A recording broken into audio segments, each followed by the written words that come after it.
7 سال کی عمر ایک روایت کے مطابق، ٹھیک ہے، خواب میں آپ کو کہا جاتا ہے آپ نے 3 راتوں تک مسلسل خواب دیکھا کہ اپنے بیٹے کو ذبح کرو. اگین ذرا سمجھیے گا قربانی کا لیول.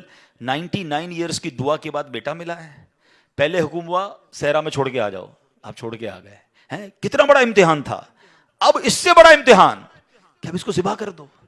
اچھا اب یہ بھی چلیں، آج آپ کو بہت خوبصورت بات سننے کو ملے گی کہ آپ کو جب 8 ذوالحجہ کی آپ نے خواب دیکھا نا تو آپ کنفیوز رہے کہ یہ شیطان کی طرف سے یا اللہ کی طرف سے خواب ہے. تو یہ جو سوچ بچار ہے نا، سوچ بچار کو کہتے ہیں ترویہ. تو جو 8 ذوالحجہ کا دن ہے اس کو یوم الترویہ کہا جاتا ہے. اس کی وجہ یہ ہے ایک بار پھر خواب آیا تو آپ نے یقین کر لیا کہ یہ اللہ کی طرف سے حکم ہے. تو اس لیے 9 ذوالحجہ کو کیا کہا جاتا ہے؟ یوم عرفہ. عرفات کہتے ہیں پہچان کا دن. آپ کو یقین ہو گیا کہ یہ خواب اللہ کی طرف سے ہے. اور 10 ذوالحجہ کو آپ ذبح کرنے کو چلے تو یوم النحر کہا جاتا ہے، ذبح کا دن. یہ ایکچولی یوم ترویہ، یوم عرفہ اور یوم النحر یہ حضرت ابراہیم کی کیفیات تھیں.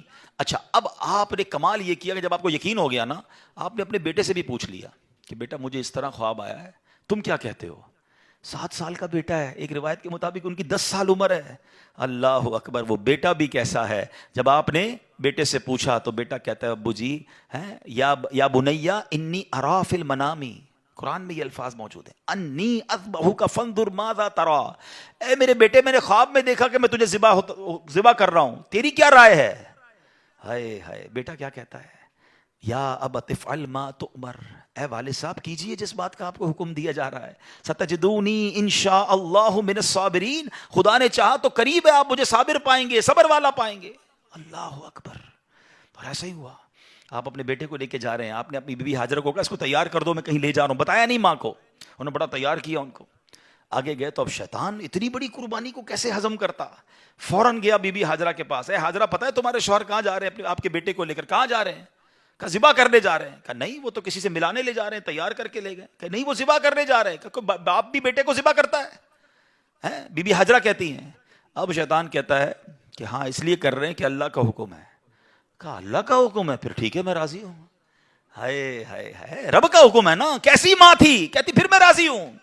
شیطان کا ادھر بس چلا نہیں، حضرت اسماعیل کے پاس پہنچ گئے. کہا اے بیٹے تمہیں پتا تمہارے ابو کہاں لے جا رہے ہیں؟ کہا ابو کہیں لے جا رہے ہیں مجھے. کہا تمہیں ذبح کرنے لے جا رہے ہیں. کہا کوئی باپ بھی بیٹے کو ذبح کرتا ہے؟ کہا ہاں اللہ کا حکم ہے. کہا اللہ کا حکم ہے پھر میں بھی راضی ہوں. سبحان اللہ. اب جب حضرت اسماعیل نے حضرت ابراہیم کو پتہ کیا کہا کہ والد صاحب اب آپ ذبح کرنے لگے نا، 2-3 میری گزارشات ہیں، ذرا مجھے اچھے طریقے سے باندھ دیجیے گا. کہ ایسا نہ ہو کہ جب مجھے آپ ذبح کریں تو میں زیادہ تڑپوں تو میرے خون کے چھینٹے آپ کے کپڑوں پر گریں گے تو آپ کے کپڑے خراب ہو جائیں گے. چھری کو ذرا تیز کر لیجیے گا تاکہ مجھے تکلیف کم ہو. مجھے الٹا لٹا کے ذبح کیجیے گا تاکہ آپ میرا چہرہ نہیں دیکھ سکیں گے. اور ہاں یہ جو میرا کرتا ہے نا میری ماں کو دے دیجیے گا تاکہ اس کو بیچاری کو تسلی ہو جائے. کیا دنیا نے ایسی قربانی دیکھی ہے؟ اب سنو، حضرت ابراہیم نے بالکل ویسا ہی کیا. آپ کو باندھ بھی دیا، آپ کو لٹا بھی دیا اور آپ نے چھری چلا بھی دی. چھری کا کام کاٹنا ہے، اللہ چاہے تو چھری نے کام نہیں کرنا نا. آپ نے اپنا کام پورا کر دیا، وہ تو کر چکے جو کرنی بشر کی ہے. مگر پھر کیا ہوا؟ سبحان اللہ. یہ امتحان ختم ہوا اور اب آسمان سے آواز آئی. حضرت ابراہیم بالکل اوپر بیٹھے ہیں اور چھری چلا رہے ہیں تو اوپر سے آواز آئی سبحان اللہ، اللہ اکبر اللہ اکبر. آپ نے جب سر اٹھایا تو دیکھا جبریل امین جنت سے مینڈھا دمبا لے کر آ رہے ہیں. تو آپ سمجھ گئے میرے امتحان کا وقت پورا ہو گیا ہے. بے شاختہ آپ کی زبان سے نکلا لا الہ الا اللہ واللہ اکبر. تو حضرت اسماعیل تو نیچے لیٹے ہوئے تھے، وہ بھی سمجھ گئے کہ لگتا ہے ہمارا امتحان پورا ہو گیا. وہ کہتے ہیں اللہ اکبر وللہ الحمد. یہ جو عید والے دن تسبیح پڑھتے ہیں نا، کیا یونیک تسبیح ہے، کیا یونیک تکبیر ہے. کن 3 شخصیتوں کی زبان سے نکلا ہے؟ پہلا پارٹ حضرت جبریل کی آواز میں، is the middle part of that تکبیر حضرت ابراہیم نے ادا کیا ہے، اور آخری حصہ ہے حضرت اسماعیل کی زبانی. ذرا سوچو تو صحیح کیسا منظر ہوگا. ذرا مل کے تکبیر پڑھیں اور اس منظر کو یاد کریں.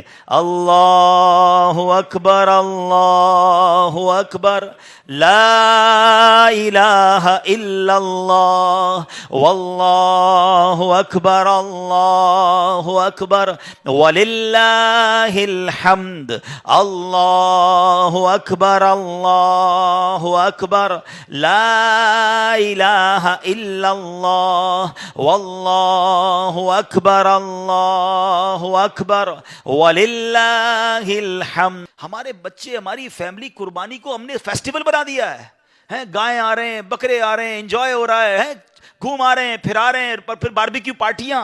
کبھی تو یاد کرو یار کیا ہوا تھا, یہ کیوں کر رہے ہیں قربانی, یہ کیسی قربانی کی داستان ہے. کب بتائیں گے ہم, کب اس کو سوچے تو صحیح. ہمیں خدا کی قسم ایک بار ان کو ہمیں زندگی میں اگر ہمیں بھی یہ کہہ دیا جائے کہ چلو ہر سال نہیں, زندگی میں ایک بار آپ بھی اپنا ایک بچہ ذبح کرو, کیا حال ہوگا. کتنی بڑی آسانی, بکرے کاٹو, گائے کاٹو, خود ہی کھاؤ, انجوائے کرو. شریعت نے کتنا آسانی کر دی ہم پر, لیکن اس قربانی کو تو یاد کریں نا. اور پھر اس سے سیکھنے کو کیا ملا کہ یہ وہ لوگ تھے کہ جن کی ان واقعات کو پڑھ کر کبھی تو احساس ہو یار کہ کبھی مال کی قربانی دینی پڑے تو میں حاضر, کبھی وقت کی قربانی دینی پڑے تو میں حاضر, کبھی اپنی خواہشات کی, اپنی ڈیزائرز کی قربانی دینی پڑے تو میں اللہ کے لیے دوں گا. اور اللہ وہ دن لائے جب جان کی قربانی دینی پڑے, تم بھی اب پیچھے نہ ہٹے کہ یا اللہ جان بھی تیری ہے, تو نہیں تو دی نا جان, اے اللہ میں راضی. اللہ وہ جذبہ عطا فرمائے.